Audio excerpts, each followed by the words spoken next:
Okay, there's no sun, so I'm 3 right, 2 down in the colour grid. First of all, this is the one with the brand. It's slowly wending its way up. I don't know if I go to Spot Cullen. You can see some stuff is actually coming to the surface. We've had quite a lot of heavy rain. Some of these are really yellow too. And the yellow plants I mentioned in the Oostings and Robertson Oostings paper, this is very thin, very thin. Almost looks like it's drying out almost in a way. So, but these are still going strong. And this is flooding, even though we know most of it is under there is sand. But it's sort of growing. And my this weed is still growing quite well. And if we go over here, these are quite red and not dying back so much, so there is something to the paraffin wax, I think, which we'll see a bit later.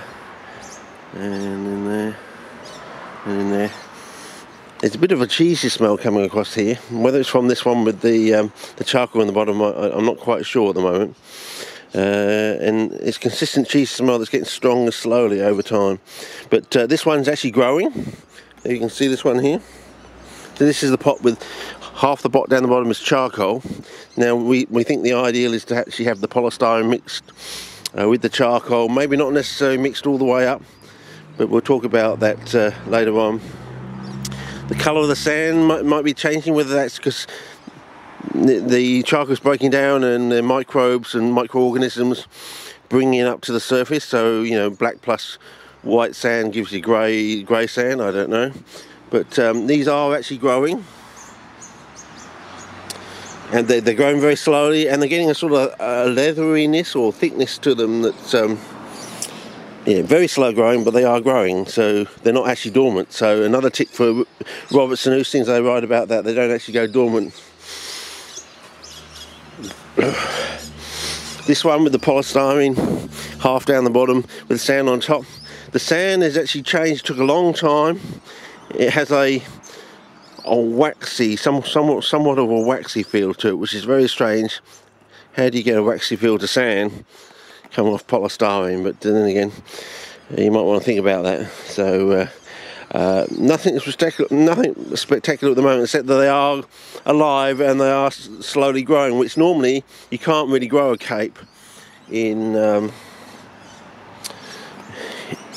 pure sand like that. If I had just a bucket of pure sand, it wouldn't do much and die out, but it's not doing that. So I set up this one where I took the polystyrene. Yeah, these are very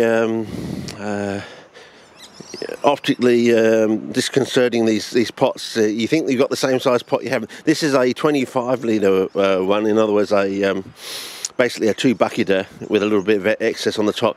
So what I did, I mixed the polystyrene with the sand, 50-50, and then just capped it off with ½ an inch of sand on the top. That's why you can see this thing.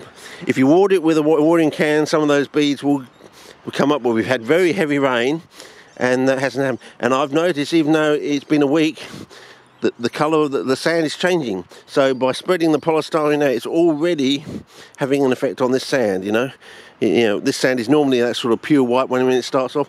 Within a week, it's already changed its colour, somewhat heading towards that one, but so much faster with the polystyrene. So I think that's part of the thing. If you mix it with it's better to mix it with the sand like we had with this. It's like sand, peat and polystyrene. The other one is sand, peat and coir. So sand, coir and polystyrene, sorry. And that was better. I think the problem is it's not the peat or the coir, it's the per se, it's the cellulose in there, because cellulose equals sugars and they don't seem to like sugar. The red organism doesn't seem to like sugar, from what I've worked out. Anyway, let's go down here.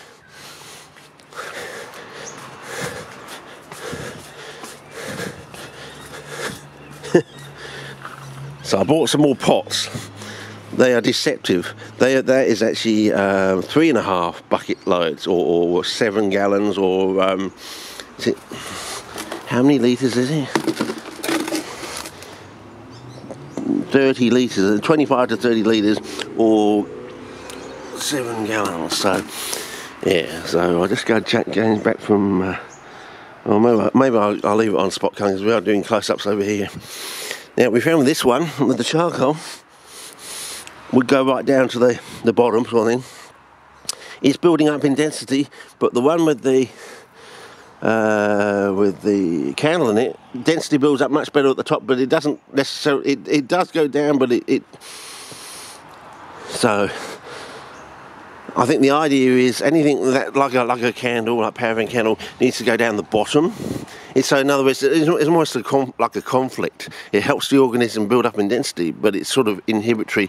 So whether it's, you know, like the organism, in other words, it's a bit like cyanide. Cyanide is deadly poison, but if you broke cyanide down into carbon and nitrogen, they will be food sources sort of thing. So it's a bit like that, you know.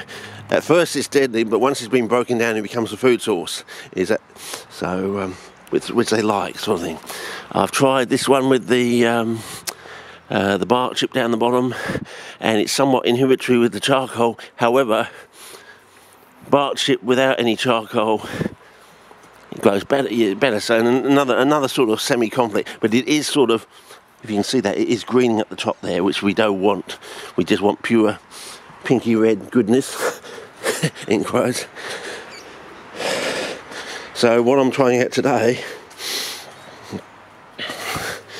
I'm thinking, first of all, these notches here, maybe you don't have to go all the way to the edges. Maybe you want to leave it, you know. Anyway, let's set up the camera and I'll do some more, set up the tripod, and we'll do some more talking after that sort of thing. Okay. Get the camera. Okay. I'm still on spot culling because I think we're going for somewhat for. So the idea with this, let's get this out of the thing, out of the way.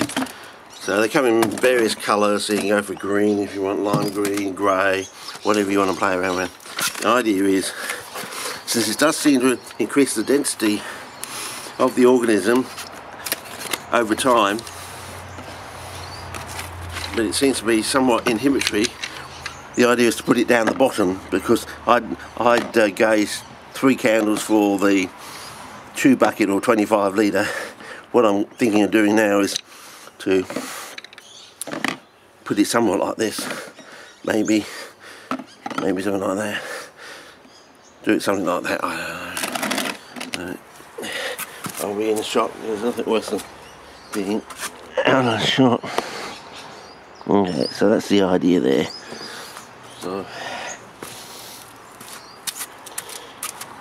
So because we want drainage, because we don't want the polystyrene foam beads to float. So now we get this new bag of polystyrene beads, and I'm going to fill up. I'm losing a lot. I know, that's why I started on 3 right, 2 down for me. Hopefully. And the idea is to leave enough space on the top to put some hand-sized chunks of charcoal in, with enough space to then just cover up with some sand. So there's just enough room for a bit of root growth. So we'll see how we go. I'm just doing it by eye, fellas. I want hand size, maybe a little bit more if I can. We may have to wet this down to stabilise it, or we're going to have to do our cloth business again. That might be enough, I don't know.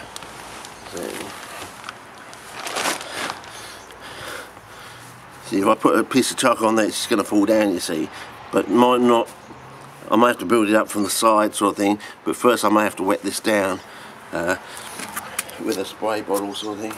Let's see if it works.